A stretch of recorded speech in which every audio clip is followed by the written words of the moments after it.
পাইকারি চলছে না চলে নাই?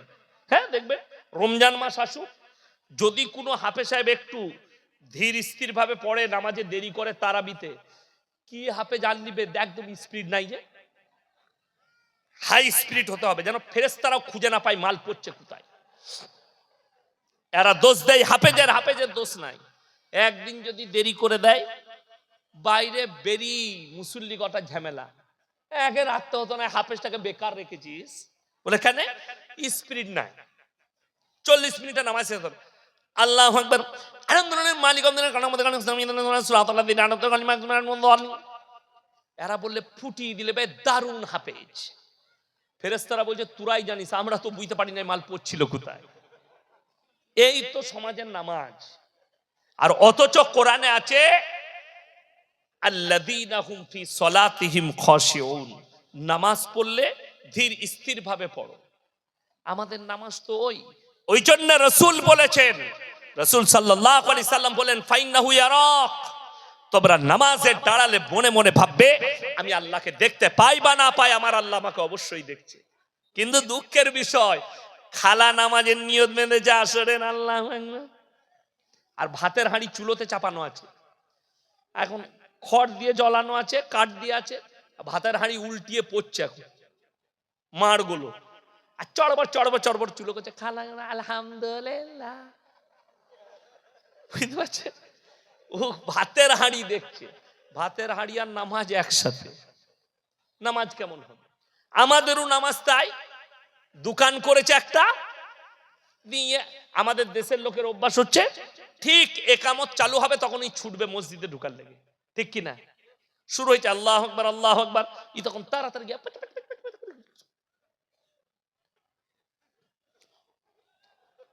নিয়ত বেঁধে, আর মনে পড়ছে না ক্যাশ বাস্কতে চাবি লাগিয়েছি না লাগাই, নামাজটা কেমন হবে? ক্যাশ বাস্ক আর নামাজ একসাথে, ওই রকমই নামাজ হবে।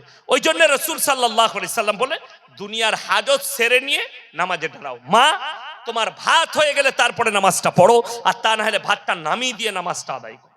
দুটোর মধ্যে একটা কাজ ফেলে রেখে ওই নামাজ হবে না। এই আমি তখন তাল বিলিম, বুঝতে পারলে, ছুটিতে আসতাম, ইমাম সাহেব না থাকলে আমাকে বলতো ইয়াসিন নামাজটা পড়িয়ে দেবে। তো আমি একবার নামাজ পড়তে যাচ্ছি আসরে, তো পুকুরের পাড়ে এক দাদির ঘর, দাদি দেখছি নামাজের নিয়ত বেঁধেছে আল্লাহু আকবার, এখন বৌমারা ঝাঁটা খুঁজে বেড়াচ্ছে, দাদি কোথায় রাখলে, কোথায় খালা নামাজ বন্ধ, মানে আঙ্গুল বাড়িয়ে দেখাচ্ছে। আমি বলি, দাদি এটা কি নামাজ? বলে, তোরা দুদিনকার মৌলবি, তোরা কি জানিস? আমরা অনেক দিন থেকে পড়ছি, আমরা খালি কবরে যা খালা বুঝতে পারবি। সমাজটা অর্ধেক শেষ হলো কার হাদিসে? দাদির আর খালার হাদিস, হাদিসুন নিসা। আমাদিকে দুটো কাজে রেখেছেন আপনারা মৌলবি দিকে, কটা বললাম? দুটো, হলে আর মোলে। বলে বাকি? বলে বাকি সব খালা ঠিক করে নিবে, কি করতে হবে।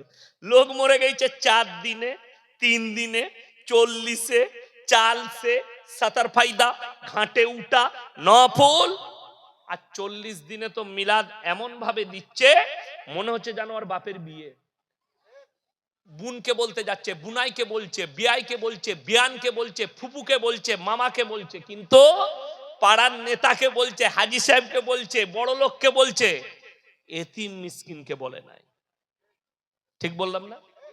আর আপনি বলছেন আমার বাপের নেকি পাওয়া যাবে। যদি কোন মৌলবি স্টেজে বলতে পারে ইসলামে কোরআনে হাদিসে 40-এ পালন করা আছে, আমি ইয়াসিন জীবনে আর নদিয়া ডিস্ট্রিক্টে জলসা করতে আসবো না, চ্যালেঞ্জ। এটা চ্যালেঞ্জ। 40-এ নাই। আপনি দোয়া সব সময় করতে পারেন বাপের জন্য, পারেন না? পারেন না? সব সময় পারেন। আমি আজকে স্টেজে দোয়া করব কার জন্য? আমার ফুপুই তো ভাই একজন হাফেজ মোল্লা কারি সাবান সাহেব আজকে ইন্তেকাল করেছে, আমি তার মাটি দিয়ে আসছি এখানে, আমি তার লেগে দোয়া করবো, আল্লাহ আমার ভাইকে জান্নাতি করো। করতে পাবো না? পাবো না? দোয়া হবে। তো তার লেগে আমাকে 40 দিন গুনে গুনে রেডি হতে হবে। কে বললো তোমাকে? কোথায় পেলে? সমাজ। আর আমাদের দেশে মদ খা, গাঁজা খা, সুদ খা, বাড়ি খা, পাপের সাগরে ডুবে থাক, 40 দিনে হুজুরকে দাওয়াত দিয়ে মিলাদ পড়া, জান্নাত রেডি। এই যে টেন্ডেন্সি আপনার ব্রেনে ঢুকে গেছে, এইটাকে বার করতে হবে। এই জিনিসটাকে বার করুন, তবে আপনি বাঁচতে পারবেন। আজকে সমাজ ধ্বংস হয়ে গেল, নামাজ পড়ে না, তার কারণে জানে আমি মরে গেলে পাপের সাগরে ডুবে থাকলেও আমার পরিবার আমার জন্য মিলাদ পড়িয়ে আমাকে জান্নাতে দিবে। আপনি এটা ব্রেনে ঢুকিয়ে নিয়েছেন, অথচ আপনার জানা নেই নবীজি সাল্লাল্লাহু আলাইহি সাল্লাম চাচার জন্য হাত তুলেছিলেন, হে আল্লাহ আমার চাচাকে তুমি ক্ষমা করে দাও। আল্লাহ অর্ডার দিলেন, নবীজিকে নিষেধ করলেন, মা কানা লিন নবী ওয়াল্লাযিনা আমানু আন ইস্তাগফিরু লিল মুশরিকিন ওয়ালাউ কানু উলি কুরবা। হে আমার নবী এবং মুমিনরা শোনো, তোমরা দোয়া করতে পাবে না যারা মুশরিক হয়ে বেঈমান কাফের বদ্দিন হয়ে মারা গেছে, তার লেগে দোয়া করতে পাবে না, যদিও তারা তোমাদের নিকটতম আত্মীয় হয়। এরপর ভেবে দেখুন, আমাকে ভাড়া করে এনেছেন, আচ্ছা কোন মৌলবীর দোয়া শুনেছেন? আল্লাহ আমাকে দেশি মুরগি দিয়ে ভাত দিয়েছে, ফ্রাই রাইস খাইয়েছে, আল্লাহ গাওয়া ঘের পরোটা খাইয়েছে, আল্লাহ আমাকে 10,000 টাকা দিবে, এর বেটা 4 বোতল মদ খেয়ে বেথুয়ায় অ্যাক্সিডেন্ট হয়ে মারা গেছে, আল্লাহ একে যা হোক করে জান্নাতে প্রবেশ করাও। আল্লাহ আমাকে যখন টাকা দিয়ে জায়গায় শহীদের মর্তবা দাও। সে হুজুর মার খাবে না? খাবে না। আগে তো সেই মৌলবীকে মারবে। আর এই দোয়া কোনো হুজুর আশা করি করবে না। আমরা কি দোয়া করি? আল্লাহ মুমিনিন মুমিনাত মুসলিমিন মুসলিমা, মুমিন মুমিনা মুসলিমিন মুসলিমা। কোন হুজুর বলবে না মাতালকে, গাঁজাখোরকে, সুদখোরকে জান্নাতে যাও। আল্লাহ চিরজীবন সুদ খেয়ে মারা গেছে, আল্লাহ আমাকে আল্লাহ জান্নাতে দাও। সে আগে কেলানি খাবে যে এই দোয়াটা করবে। রেডি হয়ে থাকতে হবে। আমার ভাই, অনুরোধ করে বলে যাচ্ছি, আপনাকে পাপ থেকে সরে আসতে হবে। আল্লাহ তাআলা শুধু তাই নয়, এটা তো একজন নবীর কথা বললাম, যিনি সৃষ্টির শ্রেষ্ঠ। নবীজির থেকে দামি লোক পৃথিবীতে কেউ আছে? কিয়ামত পর্যন্ত আসবে। যদি আল্লাহ নবীকে নিষেধ করেন তুমি তোমার চাচার জন্য দোয়া চাইতে পাবে না, তা আমার মতো ফুটো মৌলবীর আর কি দাম রইল? কথাটা বুঝতে পারেননি?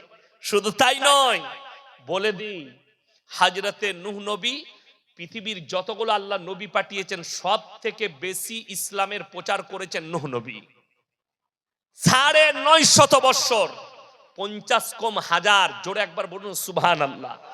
তারপরেও মুষ্টি কত লোক ঈমান এনেছে।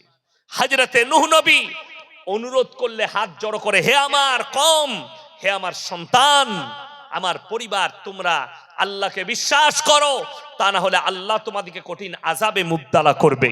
তার ছেলে কিনান বললে, তোমার আল্লাহ কি আযাব দিতে পারে? বলে, আমার আল্লাহ মুষলধারার বৃষ্টি দিয়ে বন্যায় তোমাদেরকে ডুবাতে পারে। কিনান বললে, শোনো, তোমার আল্লাহকে বলে দাও, তোমার আল্লাহ যদি বন্যা দেয় এমন উঁচু জায়গায় চেপে যাবো যেখানে তোমার আল্লাহর পানি পৌঁছাবে না। জোরে বলুন নাউজুবিল্লাহ। আল্লাহকে চ্যালেঞ্জ ছুড়লেন। আল্লাহ রাব্বুল আলামিন বললেন, হে আমার নূহ, তুমি এরপর নৌকায় চেপে যাও, যারা ঈমান এনেছে তাদেরকে নাও সাথে আর নৌকার উপরে প্রবেশ করো, যতগুলো জীব জন্তু পশু পক্ষী আছে জোড়া জোড়া লাও। ইতিহাসের পাতায় আজকে তারিখ পর্যন্ত পৃথিবীতে এত বড় প্রলয় ঘটেনি। মুফাসসিরিনরা লিখছেন, মুহাদ্দিসিনরা লিখছেন যে সমুদ্রের পানিকে আল্লাহ তাআলা 1250 ফুট উপরে তুলে দিয়েছিলেন। নূহ নবী দেখতে পাচ্ছেন তার ছেলে কেনান পানিতে ডুবে মারা যাচ্ছে। এটা মনে হয় জলঙ্গি নদী, তাই না? এই জলঙ্গি নদীতে যদি কোনো বাচ্চা পড়ে যায়, তার বাপ যদি পাড়ে দাঁড়িয়ে থাকে ঝাঁপ দেবে না? দেবে না? যদি বাপ সাঁতার নাও জানে তাও ঝাঁপ দেবে। সন্তানকে বাঁচাতে হবে।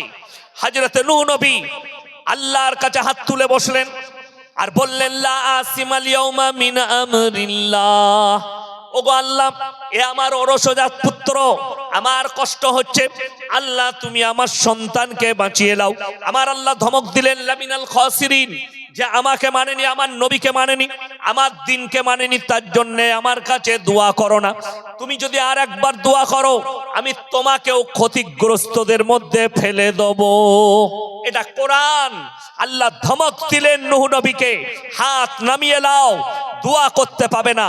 নূহ নবীর সন্তানের জন্য দোয়া করতে পাইনি, আল্লাহ নিষেধ করলো। আর তুমি বলছো হুজুর সাহেবকে দাওয়াত দিয়ে জান্নাতে যাও। বড় কষ্ট লাগে। শোনো, যদি জান্নাতে যেতে চান সবাই বলুন আজ থেকে নামাজি মুমিন হব। জোরে বলুন ইনশাআল্লাহ। নামাজি হন, মুমিন হন। আমাদের দেশটা অর্ধেক ধ্বংস হলো এক শ্রেণীর হুজুরদের দ্বারা। আমার ভাই, গল্প আর গুজব এই স্টেজগুলো অনেকজন বলে হুজুর সুর দিয়ে বক্তব্য দিবে, সুরে জলসা শেষ, বুঝলি কি? বুঝি নাই কিছু, হুজুরের গলাটা খালি ভালো ছিল, দিয়ে শেষ। আর যদি 3 কিলোমিটার টেনে বায়ান করে, মায়েরা কি বলে জানেন? কি গলা না, দারুণ গলা, বুঝলি কি? বুঝে নাই কিছু। আমি মাসখানেক আগে হুগলি ডিস্ট্রিক্টে জলসা করছি, আমার থেকে অনেক সিনিয়র বক্তা, জুনিয়র, অনেক জুনিয়র। তখন বুঝতে পারলাম তার বক্তব্য শুনে, সে মোবাইলে পাস করা মৌলবি। কিসে পাস করা বললাম? মোবাইলে পাস করেছে। শুনেলেন এমন একটা কথা বলছে যার দ্বারা কোরআন বিরোধী হচ্ছে, রসুল বিরোধী। আচ্ছা বলুন, বড় পীর আব্দুল কাদের জিলানী রহমতুল্লাহ আলাইহির দাম বেশি না আল্লাহর কাছে রসুলের দাম বেশি?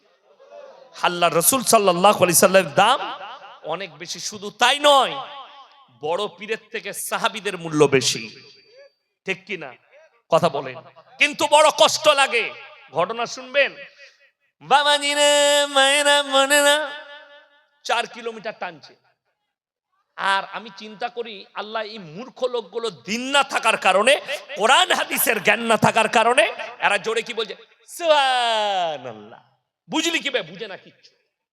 খালি ও বুঝেছে হুজুরের গলাটা ভালো। হুজুর যে ঘটনাটা বলছে মারাত্মক। কি ঘটনা বলছে? বাবাজিরা, মায়েরা, বোনেরা, বড় পীর আব্দুল কাদের জিলানী রহমতুল্লাহ আলাইহি দস্তরখানে খানা খেতে বসেছেন। বাবাজিরা, দেশি মুরগি দিয়ে ভাত খাচ্ছেন বড় পীর, এবং সেই হাড্ডিগুলো একদিকে বড় পীর রাখছেন। আমরা হাড্ডিগুলো এক জায়গায় রাখি না? রাখি না? ওগুলো তুলে ফেলে দেওয়া হবে। বড় পীর খেতে খেতে হাড্ডিগুলো একদিকে রাখছেন। তেনার মুরিদ বললেন, বাবা আপনি যে এই হাড্ডিগুলো রাখছেন কিসের জন্য? বড় পীর বললে, বাবা আমি যে মুরগিটা খাচ্ছি, এই মুরগিটাকে আবার আমি জীবিত করার ক্ষমতা রাখি। নাউজুবিল্লাহ বলেন। এত বড় বাদ্দিনী কথা। আমি চ্যালেঞ্জ ছুড়লাম এই গোটা নদিয়া ডিস্ট্রিক্টের মৌলবীদিকে, কেউ যদি একটা জয়ীফ হাদিস বার করতে পারে, আল্লাহর হাবিব সাল্লাল্লাহু আলাইহি সাল্লাম দুম্বার মাংস খেয়েছে, দুম্বাকে জীবিত করেছে, একটা হাদিস দেখাও। আল্লাহর নবী সাল্লাল্লাহু আলাইহি ওয়াসাল্লাম বকরির মাংস খেয়েছে, এই বকরিকে জীবিত করেছে, একটা দেখাও। এই মিথ্যা কাহিনীর জন্য আজকে যদি বড় পীর আব্দুল কাদের জিলানী রহমতুল্লাহ আলাইহি জীবিত থাকতেন, এদিকে কাফের ফতোয়া দিত। বড় কষ্ট লাগে। মক্কা থেকে মদিনা 470 কিলোমিটার রাস্তা। কত বললাম? 470। একটা মাজার পাবেন না। আমার বাড়ি থেকে আপনাদের এখানে 161 কিলোমিটার রাস্তা, 161,000-এর বেশি মাজার। বড় কষ্ট লাগে। হাজী সাহেব কে আছেন? হাত তুলেন। হাজী সাহেব একটা, আর কেউ নাই? একটা হাজী সাহেব বেরিয়েছে। জিজ্ঞেস করুন উনাকে, একটা মাজার নাই। পৃথিবীর দামি লোক শুয়ে আছে কোথায়? মক্কায়। মক্কার ওহুদের প্রান্তরে লোহার ব্যারিকেড দিয়ে ঘেরা আছে। যুদ্ধের ময়দানে 70 জন সাহাবী শহীদ হয়েছেন। তাদের মধ্যে এমন একজন সাহাবী শুয়ে আছেন, তিনি হচ্ছেন নবীজির চাচা যান হযরতে আমিরে হামজা রাদিয়াল্লাহু তাআলা আনহু। যুদ্ধের ময়দানে জিনার বুকটা চিড়ে কলিজা থর বার করে চিবিয়েছিল। বড় কষ্ট লাগে। হাজী সাহেবরা কবার সেখানে সিজদা করেছে জিজ্ঞেস করুন। আমরা বলি আমাদের দেশে আল্লাহর কাছে যতগুলো পাপ আছে, সব থেকে ডেঞ্জার পাপের নাম হচ্ছে শিরকের পাপ। ঠিক কিনা? আল্লাহর কাছে সব থেকে বড় পাপ শিরকের পাপ। আপনি ভেবে দেখুন, একটা অমুসলিম ভাই সে তার অনুষ্ঠান করে, সে তার ধর্ম পালন করে, একটা মাটির মূর্তি রেখে সেখানে সিজদা করে। ইসলাম বলছে এটা শিরক, আল্লাহ ব্যতীত অপরকে রব হিসাবে মানা। অথচ আমি দেখিয়ে দেবো এই নদিয়া ডিস্ট্রিক্টে, এই বর্ধমান ডিস্ট্রিক্টে, এই বাঁকুড়া, পুরুলিয়া, মুর্শিদাবাদ জেলায়, এই পশ্চিম বাংলার মাটিতে দেখিয়ে দেবো গাছের তলায় মাটির ঘোড়া রেখে হারাম করে চাদর টাঙ্গিয়ে সিজদা করছে, বলছে এখানে পীর আছে। আমার ভাই, ওই ওরা সিজদা করলে যদি শিরক হয়, তুমি মাটির ঘোড়ার সামনে কি করে সিজদা করবে? কোরআন, আমাকে গালি দেওয়ার আগে বাড়িতে মানে কোরআন খুলবেন, যদি না থাকে যার কাছে আছে তার কাছে কালেক্ট করবেন। আমি বলে যাচ্ছি, পারা নম্বর 17, কত বললাম? 17 একবারই শেষ রুকু, শেষ পৃষ্ঠা। কোন পৃষ্ঠা বললাম? একবারই শেষ রুকু, শেষ পৃষ্ঠা। ইয়া আইয়ুহান নাসু যুরিবা মাসালুন ফাসতামিউ লা ইন্নাল্লাযীনা তাদউনা মিন দুনিল্লাহি লা ইয়াখলুকু দুবাবান ওয়ালা বিজতামাউ লা ওয়া ইয়াসলুবুহুমুদ দুবাবু শাইয়ান লা ইয়াস্তানকিদুহু মিন। হে আমার নবী, পৃথিবীর মানুষকে বলে দাও, তোমরা যাদের কাছে ভালো মন্দ চাও তাদেরকে একবার জিজ্ঞেস করো, তারা একটা মাছি পর্যন্ত সৃষ্টি করতে পারে না। মাছি সৃষ্টি অনেক দূরের কথা, মাছি যদি তাদের কাছ থেকে কোনো জিনিস ছিনিয়ে নিয়ে যায়, সেটা উদ্ধার করার মতো ক্ষমতা নেই, তারা শক্তিহীন। আর আমি আল্লাহ হচ্ছি শক্তিশালী। জোরে বলুন সুবহানাল্লাহ। আজকে আমরা মানুষ তো, আমি ইয়াসিন বেঁচে আছি, এখন আমার শক্তি বেশি না আমি মরে গেলে শক্তি বেশি হবে? কথা বলে না? এখন আমাকে কেউ মারতে এলে আমি অ্যাটাক করতে পারবো। আপনি যদি এখন আমাকে কেউ বলে হুজুর আমাকে 100 টাকা দেন, আমি পকেট থেকে বার করে তাকে দিতে পারবো না? পারবো না বাবা? আচ্ছা মরে গেলে দিতে পারবো? পারবো না।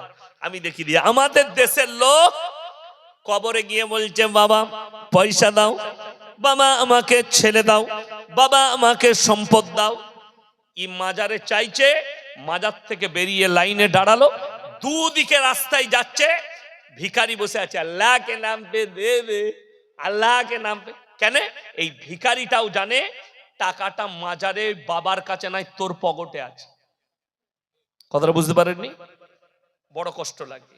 আল্লাহর কবরে চাদর চড়ানো জায়েজ হলে আল্লাহর রসুলের কবরটা আসমান পর্যন্ত হিরেমতি মুক্ত চাদরে ঢেকে যেত, ঠিক কিনা? আল্লাহ রসুলের কবরে জায়েজ নেই, পৃথিবীর আর কোন মৌলবি মুল্লা পীর ফকিরের কবরে জায়েজ হবে না। সবাই আমার সঙ্গে একবার বলুন তো, লা ইলাহা ইল্লাল্লাহ। সবাই বলুন। একজনাও কই লাপালে না।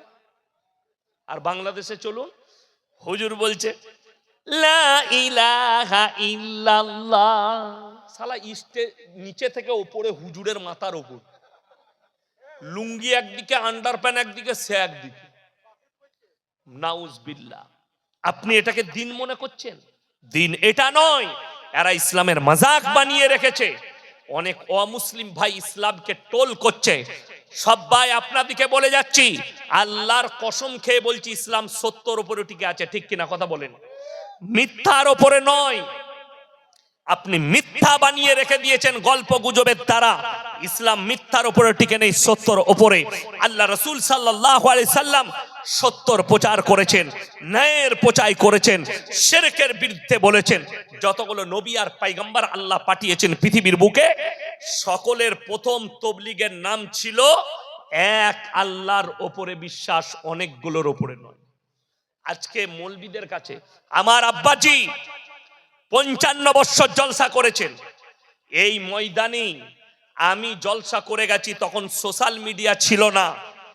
মরহুম বাবাজি আমার গোলাম আহমদ মুর্তজা সাহেব আর আমি, আমার মনে আছে, তখন আমি মারুতি সুজুকি শিফট গাড়ি নিয়ে এসেছিলাম। আমি রাতের বেলায় ছিলাম, তারপরের দিন আমার জলসা মুর্শিদাবাদে ছিল। আমি মুর্শিদাবাদ এখান থেকে গিয়েছিলাম। আমার মনে আছে, ওই গোলাম আহমদ মুর্তজা সাহেব মরহুম, আল্লাহ জান্নাতি করুক, বলুন আমিন। আমার আব্বাজি একদিন ঘটনা শোনাচ্ছিল, মেদিনীপুরে এক জায়গায় জলসা করতে গেছি আমি আর গোলাম আহমদ মুর্তজা সাহেব। বললে এই ঢোল পাটিরা, এই কবর পূজারীরা বেরিয়ে জেনারেটর ভেঙে দিলে এই দুজনকে জলসা করতে দেব না। রাতের বেলায় মাঠে মাঠে 15 কিলোমিটার হেঁটে এসছি, সেই গ্রামে আমি 3 বার জলসা করেছি, আল্লাহর কৃপায় আল্লাহ তাদেরকে পরিবর্তন করে দিয়েছে। জোরে বলুন সুবহানাল্লাহ। ইনারা ময়দান তৈরি করেছেন, যুদ্ধ জিহাদ করেছেন, কিন্তু নিজের জায়গা থেকে লড়েনি। আজও পর্যন্ত মৌলভী শওকত সাহেব নিজের জায়গায় স্ট্যান্ড হয়ে দাঁড়িয়ে আছে, শিরক আর বেদাত থেকে এক চুল লড়া যাবে না। নিজের জিন্দগিটা গুজারে দিলেন, কিন্তু লড়েনি, এতটুকু লড়নচরণ করেনি। হে আমার মুসলমান ভাই, হে আমার দিনদার ভাই, আপনি কি করে ভাবছেন যে আল্লাহ ব্যতীত অপরকে রব হিসাবে দাঁড় করাবো? আজকে ভারত, বাংলাদেশ আর পাকিস্তান, এই 3টে জায়গায় রমরমিয়ে শিরকের কাজ চলছে, রমরমিয়ে বেদাতের কাজ চলছে, কবরের সিজদা চলছে, আল্লাহ ব্যতীত কবরের কাছে ভালো মন্দ চাওয়া চলছে, আল্লাহ ব্যতীত কবরে গিয়ে সিজদা করছে, গাছতলায় গিয়ে সিজদা করছে। ঝড় দিলে যে গাছটা ভেঙে পড়ে যাবে, সেই গাছটার গোড়ায় কি করে তুমি বিশ্বাস করে সিজদা করলে? এখনই যদি ঝড় আসে, আমার মতো ইয়াসিনের অস্তিত্ব থাকবে না। ঠিক বললাম না ভুল বললাম? আমেরিকার দিকে তাকিয়ে দেখো, কত গাছ, এই গাছটা ঝড় দিলে ভেঙে যাবে, বৃষ্টি হলে নষ্ট হবে। এই গাছটা যদি পড়ে যায় ওপর থেকে নিচে, এর অস্তিত্ব শেষ হবে। আর তুমি গাছের তলায় পীর আছে বলে গিয়ে সিজদা দিচ্ছ। হাই রে মুসলমান! একটা অমুসলিম ভাই আজকে আমাদের কাছে কি প্রশ্ন আসে জানেন? জলসাই গেলে, হুজুর আমাদিকে আমরা পুজোর প্রসাদ খেতে পাবো কিনা, অমুসলিম ভাইদের অনুষ্ঠানে যেতে পাবো কিনা। অনেক লোক মনে করে এদের মধ্যে সম্প্রীতি নেই। এই আরামবাগ টিপি শফিকুল, সে মনে করছে ইয়াসিন সাহেব সম্প্রীতি নষ্ট করছে। এই হারামখোরের আওলাদকে বলতে চাই, শোনো, সম্প্রীতি আমাদের কাছে শিখো। আমি বেলডাঙ্গার মাটিতে বলে এসছি, ওয়ালা তাসুব্বুল্লাযীনা ইয়াদউনা মিন দুনিল্লাহি ফায়াসুব্বুল্লাহ আদওয়াম বিগাইরি ইলম। তোমরা তাদেরকে গালি দিও না, তাদের দেবদেবীকে গালি দিও না যারা আল্লাহ ব্যতীত দেবদেবীর উপাসনা করছে। তার ধর্মকে গালি দিও না, সে অজ্ঞাত অবস্থায় তোমার আল্লাহকে গালি দেবে। ইমানদারির সঙ্গে বলবেন, আমার প্রায় আমার 1.5 ঘন্টার কাছাকাছি, 1 ঘন্টা 15 মিনিট বলা হয়ে গেল, আমি একবারও কারুর দেবদেবীকে গালি দিলাম? কথা বলেন। আর আমার জীবনে আমার 1 লাখের বেশি জলসা ছুটছে। আর যারা মনে করছেন এটা ভাইরাল বক্তা, না, আমি আজকের বক্তা নই। যখন সোশ্যাল মিডিয়া ছিল না, তখন আমি এই মহেশনগরের মাটিতে আমি জলসা করে গেছি। তখন এই ইউটিউব ছিল না। কি নাম করলাম? মরহুম গোলাম আহমদ মুর্তজা সাহেব আর আমি এই ময়দানে, এই স্টেজে একসাথে জলসা করে গেছি। আজকে আমার 17টা বছর হচ্ছে এই জলসার স্টেজে। আমার ভাই, ভাইরাল আমি আজকের লয়, বক্তা আমি আজকের লয়। আমি আজকে 17 থেকে 18টা বছর বয়ান করছি স্টেজে।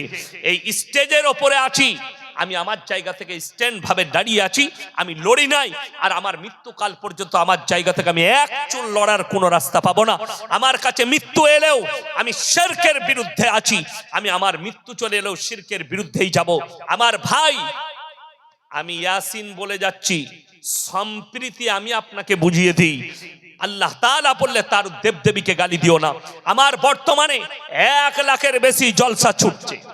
এই যে ইউটিউবার গুলো দেখছেন, ইনাদের বাড়ি কোনো নদিয়া ডিস্ট্রিক্ট নয়, 250 কিলোমিটার দূর থেকে এসছে, উত্তর 24 পরগনা থেকে এসছে রেকর্ডিং করতে। এরা রোজ ছুটে আমার পেছনে, 1 লাখের বেশি জলসা ছুটছে আমার।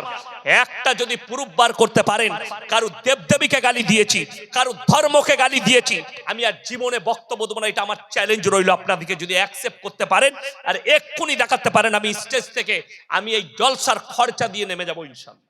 কিন্তু কেউ যদি খুঁচায় তা তাকে ছাড়ি না। একটা ছেলে আমাকে, অমুসলিম ভাই, একদিন ফোন করে প্রশ্ন করেছে, হুজুর একটা প্রশ্ন আছে। মানে বলো, উত্তর দিবেন? আমি দেবো। বলছে কি প্রশ্ন?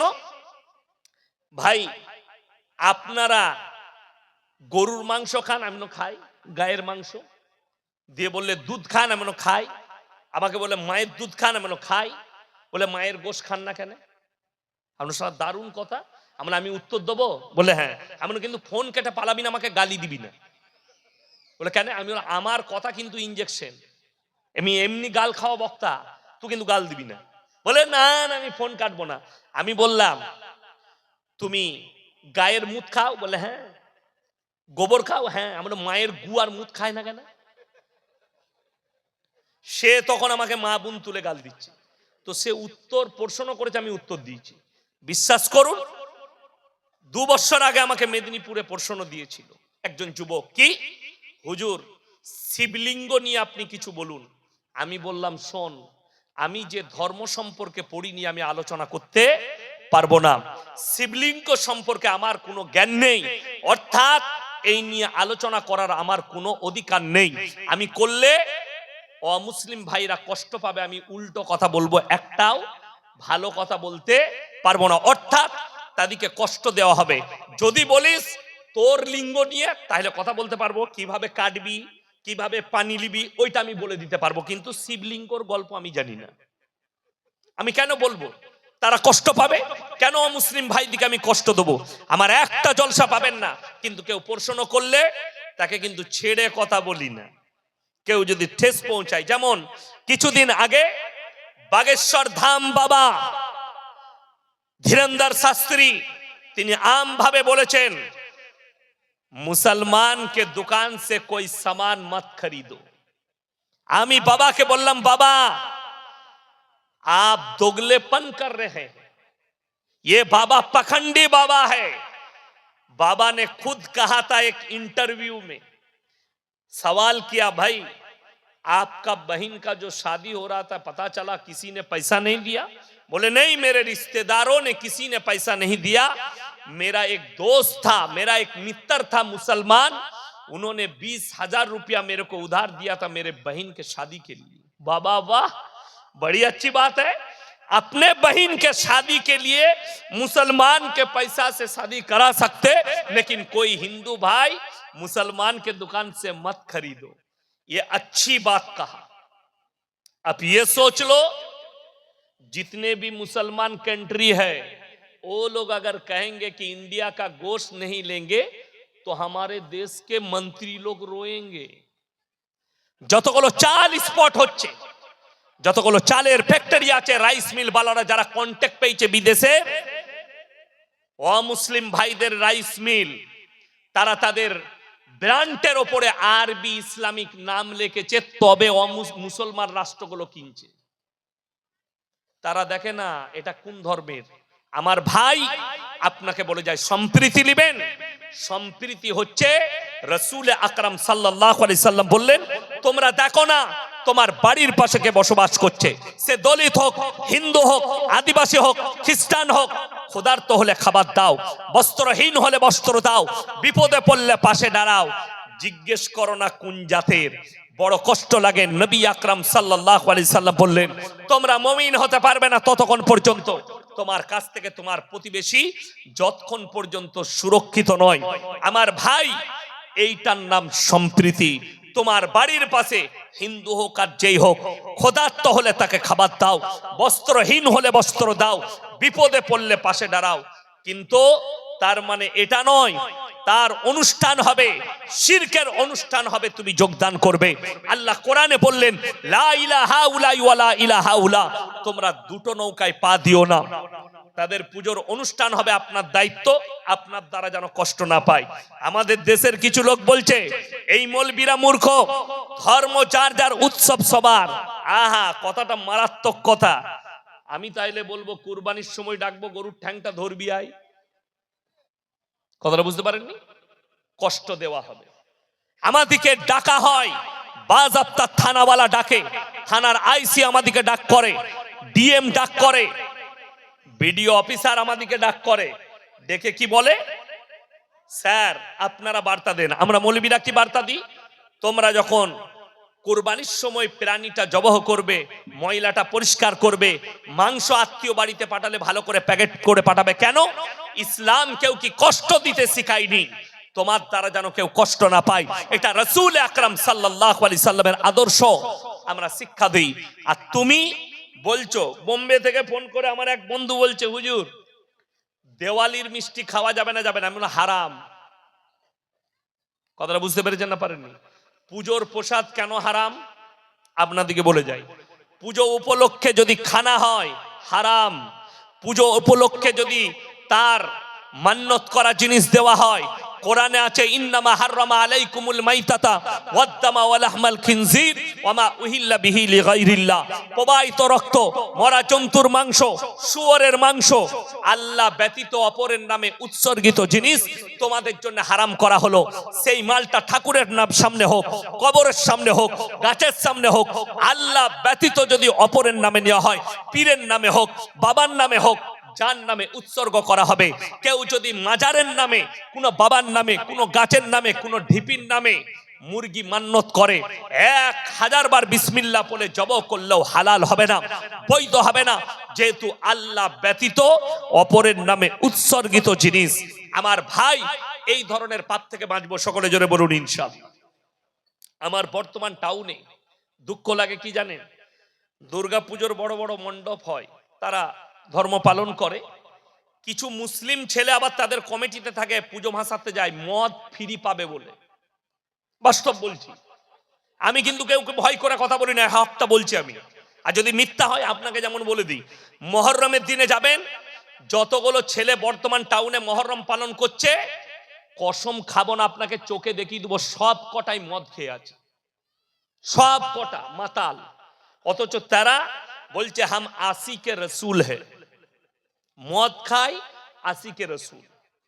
কত দুঃখের বিষয়। 12ই রবিউল আউয়ালে ঝান্ডা নিয়ে বেরিয়েছে, কি পার নবী দিবস পালন করছে, হারামখোর ডিজে বাজিয়ে ড্যান্স করছে। আপনি বলছেন মুসলমান, ইসলামে গান বাজনা হারাম না? হারাম নয়, হারাম। আচ্ছা, আমাদের বাপ মরে গেলে কি করি? দোয়া করি, করি না? করি না? বাপের জন্য দান খয়রাত করেন না? করেন না? বাপের জন্য দান করি, বাপের জন্য দোয়া, এত কিছু বাপের জন্য করছেন। আর আল্লাহর নবীর নওয়াসে হযরতে হোসেন রাদিয়াল্লাহু তাআলা আনহু শহীদ হয়েছেন কারবালার প্রান্তরে, তার লেগে আন্ডার প্যান্ট পরে ঢোল বাজিয়ে ড্যান্স করে দুঃখ পালন। পৃথিবীর অন্য ধর্মের লোকরা তোমার উপরে ঘৃণা করে থুপ ফেলাবে, এটা দুঃখের বিষয়।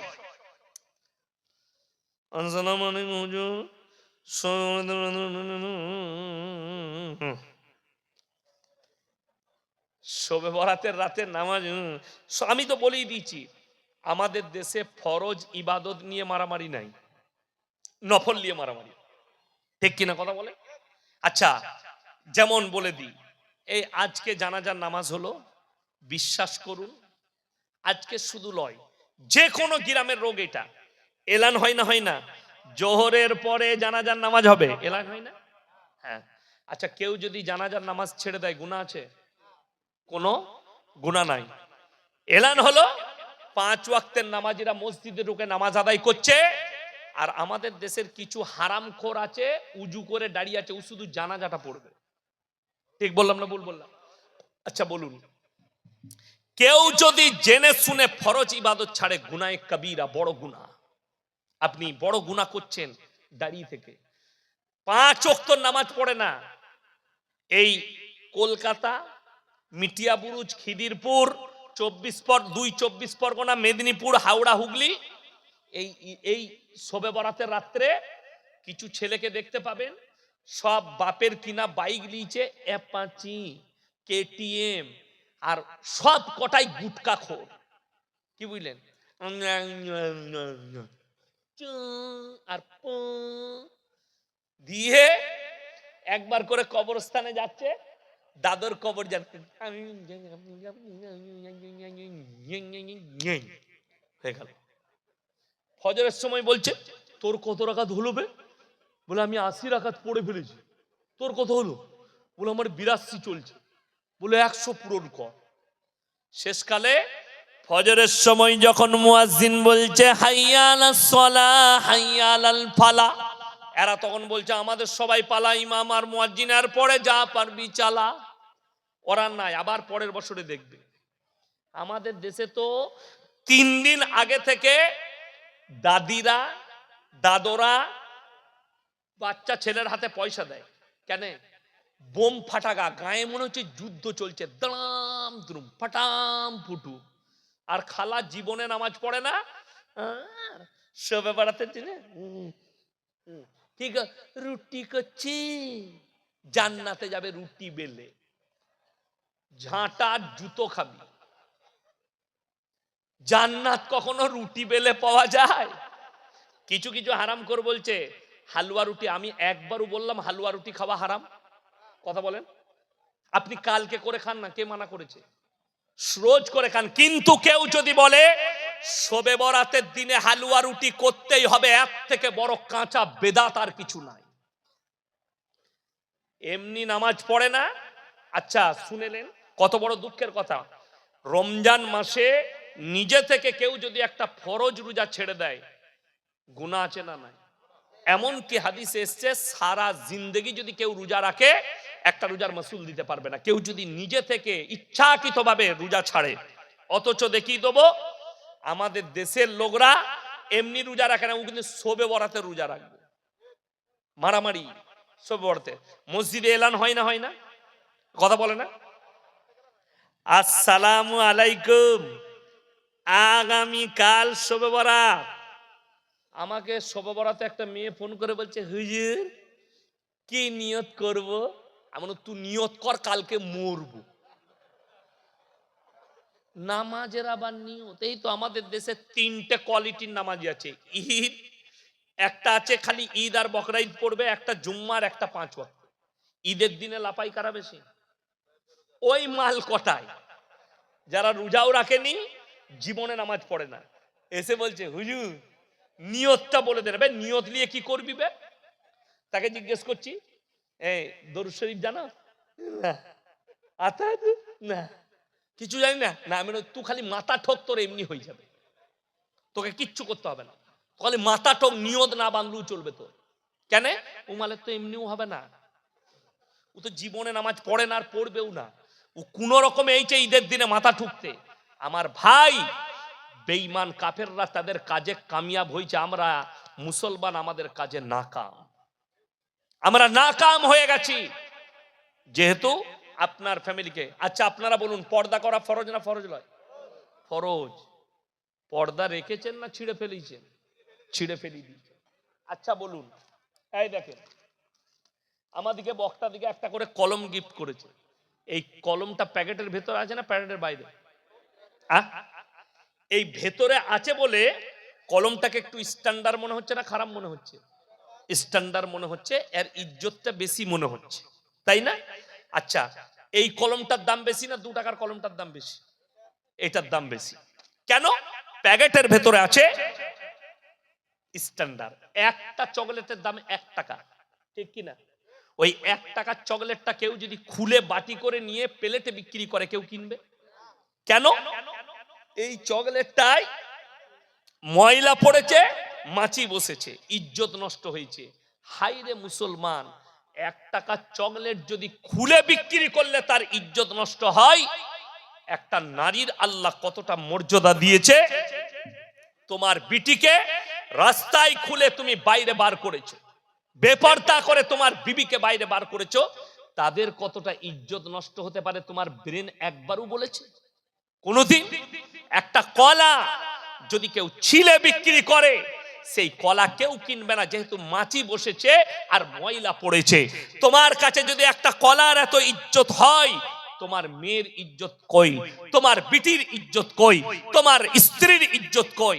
নাই। আজকে আমরা পর্দাকে শেষ করে ফেলেছি, অথচ কোরআন বলেছে ওয়াদরিব খুমুরিহিন্না আলা জুনুবিহিন, হে নারী তুমি পর্দা নির্ধারিত করো, তোমরা কোনোদিন ধর্ষিত হবে না, লাঞ্ছিত হবে না।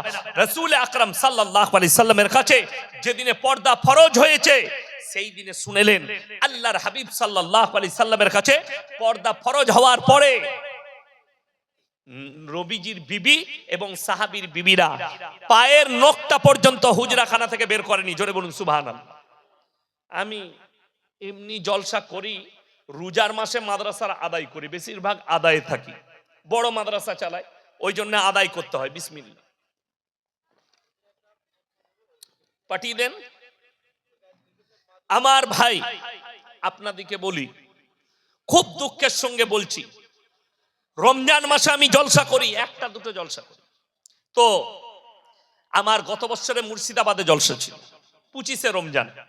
তো আমার একজন বন্ধু মানুষ আছে বেলডাঙ্গায়, মুফতি জার্জিস হোসেন কাসমি, বেলডাঙ্গা জালিলিয়া মাদ্রাসা দারুল হুদা মাদ্রাসার প্রধান শিক্ষক, বড় মাদ্রাসা, 110 বছর পুরনো মাদ্রাসা। তো আমি বললাম ভাই আপনার মাদ্রাসায় ইফতারি করব, বললে চলে আসুন। গেলাম ইফতারি করতে, ইফতারি হলো। আমি বললাম ভাই ভালো দোকান কোথায় আছে, জামা কাপড় কিনবো, বাজার করা হয়নি। বললে রোডের ওপারে চলে যান, একটা বড় দোকান আছে। গেলাম, ঢুকে দেখছি সব খালা, আমি একা খালি খালু। আমরা আল্লাহ কি বিপদে পড়লাম। দোকানে বসে হুজুর হুজুর হুজুর দাঁড়ান। আমি বললাম তাড়াতাড়ি একটা কাপড়, আমার ছোট মেয়ের জন্য একটা জামা নিয়ে আমি কোন রকম পয়সা মিটিয়ে বেরিয়ে গেলাম। আর দুঃখ লাগলো, আপনি বাজারে বসে, আপনি ঘরে বসে আর বিবিকে বাজারে ঠেলে দিয়েছেন। খুব সূক্ষ্মভাবে বুঝবেন। আপনি বলছেন আপনি মুমিন, সকালবেলায় উঠে ফজরের পরে বউকে নিয়ে আপনি ডাক্তারখানা যাবেন চাপড়ায়, আপনি ডাক্তারখানা যাবেন কৃষ্ণনগর, মোটরসাইকেলে নিয়ে যাচ্ছেন, আপনার ফুল হাত শার্ট আর ফুল প্যান্ট, আর পেছনে বিবি বসে আছে, বিবির পেটু বেরিয়ে আছে আর পিটু বেরিয়ে আছে, আর আপনি বলছেন আমি মুমিন। আল্লাহর কাছে কি জবাব দেবেন? অথচ আল্লাহ বললেন ওয়াদরিব খুমুরিহিন্না আলা জুনুবিহিন, হে নারী তোমরা পর্দা নির্ধারিত করো, কোনোদিন ধর্ষিতা হবে না, কোনোদিন তোমরা লাঞ্ছিত হবে না। আমার মুসলমান ভাই অনুরোধ করে বলে যাচ্ছি, সবাই আমরা আমাদের মেয়ে বিটি বোন সকলকে পর্দায় নিয়ে আসবো। জোরে বলুন ইনশাআল্লাহ। আপনার দাওয়াত দেওয়া কাজ আপনি দাওয়াত দেন। আপনার বিবি যদি দাওয়াত কবুল না করে, আপনি আল্লাহর কাছে বলতে পারবেন আল্লাহ আমি প্রতিনিয়ত আমার বিবিকে দাওয়াত দিয়েছি, আমার বিবি আমার দাওয়াত কবুল করেনি। আপনি ক্লিয়ার হয়ে যাবেন কিয়ামতের দিনে। আপনি বলতে পারবেন আল্লাহ আমার মেয়েকে বিবাহের আগের দিন পর্যন্ত, মৃত্যুর আগে পর্যন্ত আমি দাওয়াত দিয়েছি, তুমি পর্দায় এসো, তুমি পর্দা করো, তুমি শালীন পোশাক পরো, আমার দাওয়াত কবুল করেনি। আপনি আল্লাহর কাছে ক্লিয়ার হবেন, আপনার আর কোনো দায়ী থাকবে না। কিন্তু শুনে রেখে দেন, যারা নিজেদের মেয়ে বেপর্দায় চলে, জিন্সের প্যান্ট আর গেঞ্জি পরছে, বুখারী শরীফের রওয়ায়েতে আছে যে পুরুষরা মেয়েদের মতো কানের বালি পরবে, যে পুরুষরা মেয়েদের মতো চুল রাখবে, হাতে বালা পরবে, হাতে চেন পরবে, মেয়েদের মতো রূপ ধারণ করতে চাইবে, কিয়ামতের দিন আল্লাহ এদের দিকে তাকিয়ে দেখবেন না, এদেরকে জাহান্নামে ধকেলে দেওয়া হবে। তাদেরকে বলা হবে তোমরা নারীর রূপ ধারণ করে দেখাও। তারা অক্ষম, তারা বলবে আমরা অক্ষম। আল্লাহ বলবে জাহান্নামে প্রবেশ করো। যে নারীরা বেটা ছেলেদের মতো জিন্সের প্যান্ট আর গেঞ্জি পরবে, নোংরা পোশাক পরবে, বেটা ছেলের মতো চুল কাটবে, হাতেতে বেটা ছেলের মতো ঘড়ি পরবে এবং পুরুষদের মতো চাল চলন করতে চাইবে, এই নারীদিকে কিয়ামতের দিনে বলা হবে পুরুষের রূপ ধারণ করে দেখাও। তারা বলবে আমরা অক্ষম, তাদের জন্য জাহান্নাম। আল্লাহ রাসূল সাল্লাল্লাহু আলাইহি সাল্লাম 1400 বছর আগে বলল তোমরা টাকনুর ওপরে পুরুষরা কাপড় পরবে, যারা টাকনুর নিচে কাপড় পরবে ওই অঙ্গগুলো জাহান্নামের আগুনে জ্বালানো হবে। এটা রাসূল সাল্লাল্লাহু আলাইহি সাল্লামের বুখারী শরীফের হাদিস। আল্লাহ নবী বললেন এবং মহিলারা টাকনুর নিচে কাপড় পরবে। বেঈমান কাফেররা পুরুষদের জন্য প্যান্ট তৈরি করলো টাকনুর নিচে, আর মহিলাদের জন্য সালোয়ার তৈরি করলো টাকনুর এক বিদ্যা উপরে। ঠিক কি না কথা বলে? পায়ে আবার অনেক মেয়ে কালো কার বানছে সুতো, বলে এটা কিলো মুঝে লজল লাগবে না, গলায় একটা দড়ি বাঁধার মরবি না। এদের অবস্থা এত খারাপ। আমার ভাই, আমার মা বোন, আপনাদেরকে অনুরোধ করছি এই ধরনের শিরকের কাজ থেকে নিজেদেরকে হেফাজত করো। নারীরা টাকনুর নিচে কাপড় পরো, নিজেদেরকে ঢেকে লাও। ইমানদারির সঙ্গে বলুন ইনি ইমাম সাহেব আর আমি হচ্ছি ক্লোজ বন্ধু, মানে অন্তরের বন্ধু। আচ্ছা অন্তরের বন্ধু হলে ইয়ার কি হয় না, হয় না, মজাক হয়। আমি যদি বলি ভাই আপনার বইয়ের ব্লাউজের সাইজ কত, সম্পর্ক থাকবে না ছিন্ন হবে? ছিন্ন হবে। খুব সূক্ষ্মভাবে বুঝবেন, আমি গুদা বাংলায় বায়ান করছি। ইনি আমার বন্ধু মানুষ, অনেক জায়গায় জলসা করি একসাথে, শুনেলেন তো। আপনার বন্ধু খালি আপনাকে বলেছে তোর ব্লাউজের সাইজ কত, আপনি সম্পর্ক ছিন্ন করলেন, অথচ বিবিকে বাজারে ঠেলে দিয়েছো। একটা পর পুরুষ বসে আছে দোকানে, তোমার বিবি গিয়ে বলছে দাদা আমার একটা 36 সাইজের ব্লাউজ দাও, তখন তোকে লজ্জা লাগে না? কথাটা বুঝাতে পারলাম? আমি গুদা বাংলায় বায়ান করছি। আপনার ব্রেনকে জিজ্ঞেস করুন। হে আমার যুবক, হে আমার পুরুষরা শোনো, বন্ধুত্ব কিলাবে শেষ করো, বন্ধুত্ব মাঠেতে শেষ করো, বন্ধুত্ব চায়ের দোকানে শেষ করো, বন্ধুত্ব যদি বিছানায় যায়, তোমার বাড়িতে চলে যায়, তোমার বিবি পরকীয়ায় লিপ্ত হবে। ইয়াসিন সাহেবকে ভালোবাসতে পারেন, কিন্তু এটা নয় ইয়াসিন সাহেবকে বিবির পাশে বস করে দিলেন, এটা তোমার ভাই হয়, গল্প করো, হারাম। কোন মলবি যদি এটা এহতিয়াত না করে, জানবেন সেই মলবির মধ্যে ইলমিয়াত নাই, মোটেই বসা যাবে না। পর পুরুষ আর পর নারী। আমি এলাম আপনার বাড়িতে, ইয়াসিন ভাই আপনি বসুন, আমি বেতুয়া থেকে আপনার লেগে নাস্তা নিয়ে আসি, আপনি ভাবির সাথে গল্প করুন। এরকম 3 দিন গল্প করতে পারলেই তো তোর বউকে নিয়ে পালাবো আমি। কথাটা বুঝতে পারেননি? হারাম। অনেকজন মনে মনে করবে আপনারা হুজুর মানুষ, এ কাজ করবেন কেন? আরে মূর্খ, কোরআন শুনো, এটা সূরা ইউসুফ, ওয়ালাকাদ হাম্মাত বি ওয়া হাম্মা বিহা লাউলা আররা বুরহানা রাব্বি। ইউসুফ নবী বলছেন, শয়তান আমাকে কিছুক্ষণের জন্য ধোঁকা দিয়েছিল, যখন সুলাইখা নিজেকে বেবস্ত্র করে, নিজেকে উলঙ্গ করে আমার সামনে দাঁড় করিয়েছিল, আল্লাহ তাআলা আমাকে হেফাজত করেছে। হযরতে ইউসুফ নবী সঙ্গে সঙ্গে আল্লাহকে বললেন, ক্বালা মাআযাল্লাহ ইন্নাহু রাব্বি আহসানা মাসওয়াই ইন্নাহু লা ইফলিহুজ জালিমিন। হে জুলাইখা, আমার আল্লাহ আমাকে কুয়ো থেকে তুলে বাদশার ঘরে লালিত পালিত করেছে, আমি এরকম জুলুম কেমন করে করতে পারি? আল্লাহ বদকার নারীর হাত থেকে তুমি আমাকে হেফাজত করো। হেফাজত করেছেন নিজের নবীকে কে? আল্লাহ। কেন জানেন? ইয়াকুব নবী বুঝতে পেরেছিলেন এই আমার সন্তানটা এটা পয়গম্বর হবে। কেন? তিনি নবী ছিলেন, আর ইউসুফ নবী যখন বাচ্চা ছেলে, 6 বছরের ছেলে, 6-7 বছরের ছেলে, আব্বাকে এসে বললে, আব্বা আমি একটা স্বপ্ন দেখলাম। কি স্বপ্ন? ইজ ক্বালা ইউসুফু লিআবিহি ইয়া আবাতি ইন্নী রাআইতু আহাদা আশারা কাওকাবা ওয়াশ শামসা ওয়াল কমারা রাআইতুহুম লি সাজিদিন। আমি স্বপ্নে দেখলাম 11টা নক্ষত্র, চন্দ্র এবং সূর্য আমাকে যেন সিজদা করছে। ইয়াকুব নবী বুঝতে পারলেন এই সন্তানটা আমার সাধারণ সন্তান নয়, এটা আল্লাহর কোন পাঠানো দূত, এটা আমার পয়গম্বর হবে। জোরে বলুন সুবহানাল্লাহ। তখন থেকে মহব্বত বেড়ে গিয়েছিল বেটার উপরে। আমার ভাই, ওই জন্যে নারী দিকে পর্দায় নিয়ে আসুন। তোমার বাড়ির, আজকে মুসলমানের বাড়ির দরজায় লাগা দরকার ছিল, সালাম দিয়ে প্রবেশ করুন। পর পুরুষের জন্য বিনা অনুমতিতে প্রবেশ করা নিষেধ, এটা আপনার দরজায় বোর্ড লাগানো দরকার ছিল। বড় কষ্টের বিষয়। আমি ইয়াসিন, আমাকে আপনি যতই ভালোবাসেন, আমার মাদ্রাসায় টাকাই দেন, আপনি যদি আমার সঙ্গে দেখা করতে যান, আপনার স্টেজটা, আপনার স্টপেজটা হবে আমার মাদ্রাসার অফিসে, তার বাইরে নয়। আপনি আমার বাড়িতে, আমি আপনাকে প্রবেশ করাবো না, সেখানে আমার বিবি আছে, আমার বিটি আছে। আপনি এটা ভাবেন না যে ইয়াসিন সাহেবের বাড়িতে গেলে, ইয়াসিন সাহেবের বাড়িতে উনার বিবির সঙ্গে কথা বলার আমার এন্ট্রি নাই, উনার মেয়ের সঙ্গে দেখা করার আমার এন্ট্রি নেই, তাহলে ইয়াসিন সাহেব আমার বউয়ের সঙ্গে কি করে এন্ট্রি পেতে পারে? ওটা যদি পর্দা হয়, ইয়াসিন সাহেবের জন্য আপনার বউটা পর্দা হবে না? কত বড় কষ্টের বিষয়। এইটাই মুসলমান বুঝতে পারেনি। সবাই নিয়ত করুন, আমরা আমাদের বিবিদিকে পর্দায় নিয়ে আসবো। জোরে বলুন ইনশাআল্লাহ। বর্তমানে অনেকজন তাবিজ ব্যবসা করে। ও তো 24 পরগনায় জলসা করতে গেছি, আমাকে বললে আমার টাইম আছে 10টায়, আমাকে বললে হুজুর 8 ঘন্টা লেট হবে। কেন রে? বলে স্টেজে হুজুর সাহেব তাবিজ বেচছে স্টেজে। হ্যাঁ, তারপরে আমি লাইভটা খুলে দেখলাম, হুজুরের লাইভ চলছে জলসা। ও বাবা, সে হুজুরের আমি নাম করব না, ওই ফুরফুরা ফুরফুরা ওই সাইডের কোনো হুজুর হবে। স্টেজে তাবিজ, ছেলে হবার তাবিজ 2100 টাকা, জ্বরের তাবিজ 501 টাকা, স্টেজে বিক্রি করছে। কি বলবেন তাকে?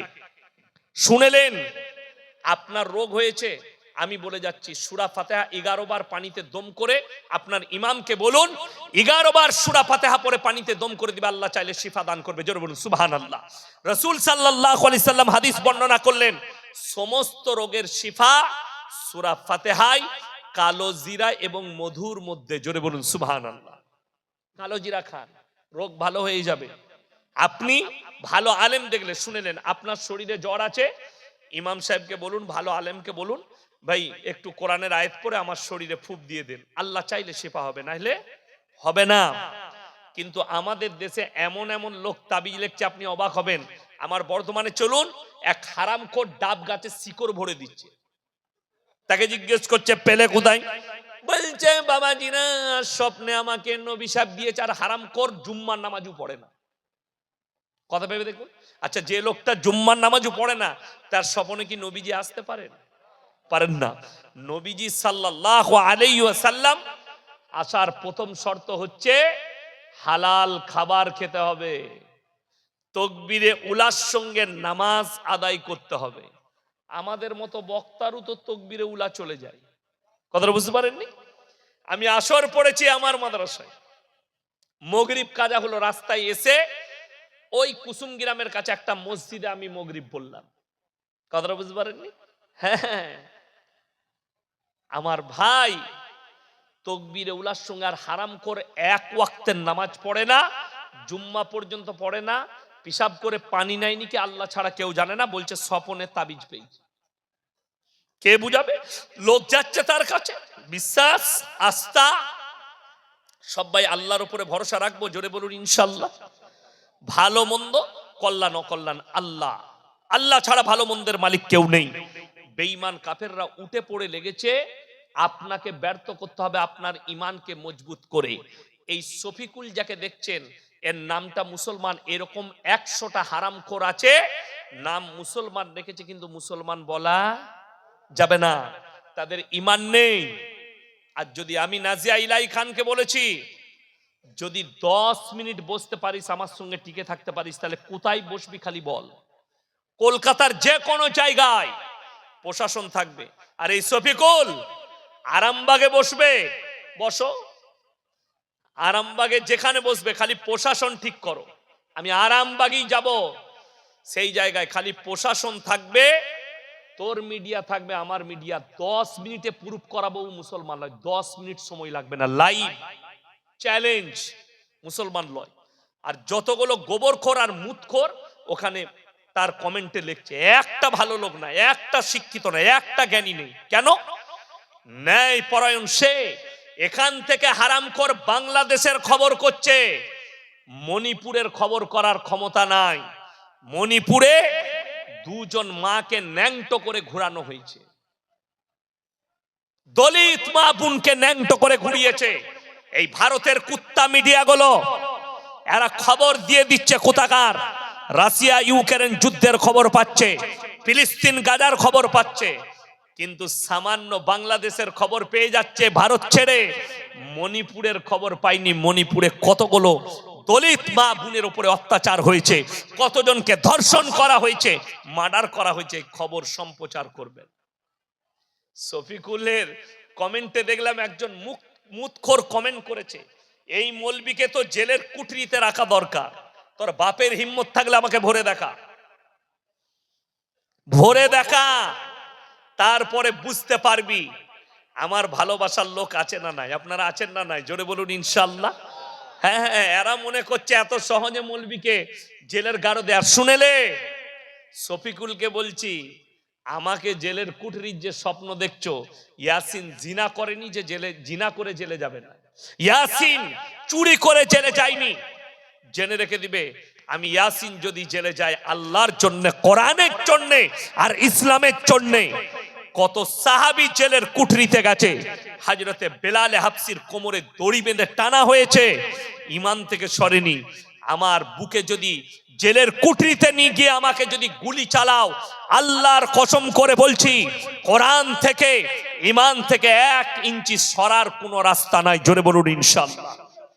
আমার ভাই, কষ্টটা কোথায় লাগে জানেন?